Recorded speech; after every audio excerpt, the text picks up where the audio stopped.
हालात, सिचुएशन और जो मौजूदा सूरत हाल है, वो उसमें सडन चेंजेस आ रहे हैं।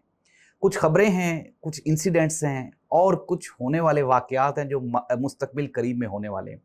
हमारे सोर्सेज़ ने कुछ इन्फॉर्मेशंस इकट्ठी की हैं, कुछ इस्लामाबाद के सहाफ़ियों से बातचीत हुई और कुछ इंटरनेशनल सहाफ़ियों से भी बातचीत हुई। उन्होंने इंटरनेशनल एस्टेब्लिशमेंट के भी कुछ पॉइंट्स हमारे साथ शेयर किए हैं। पाकिस्तान में क्या होने वाला है, क्या हो रहा है और क्या होगा, जानेंगे आज के प्रोग्राम में। नाज़रीन, सबसे पहले आज की सबसे बड़ी खबर ये है कि तौहीने अदालत की दरख्वास्त पाकिस्तान तहरीक-ए-इंसाफ ने दायर कर दी।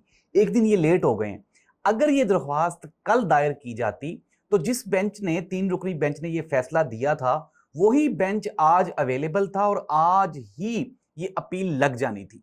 लेकिन अनफॉर्चुनेटली इन्होंने एक दिन लेट कर दिया। अब ये अगले हफ्ते लगेगी। और नाज़रीन, सबसे अहम और दिलचस्प बात ये है कि ये जो नंबर लगा इसको, आज की दरख्वास्त को, तौहीन अदालत की को, इसको 17-804 यानी कि कैदी नंबर 804 और दरख्वास्त को भी 804 नंबर लग गया।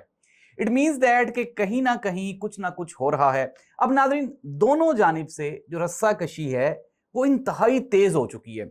अगर हम बात करें मौजूदा हुकूमत की, तो हुकूमत, एक तो क्लियर फैक्ट है कि ये अकेले हो गए हैं।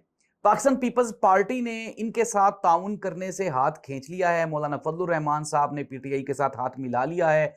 दूसरी जानिब अगर हम अवामी पजीराई की बात करें तो वुकला अवामी तंजीमें वो भी आहिस्ता आहिस्ता नून लीग से खाइफ और मुतनफ़र होती जा रही हैं।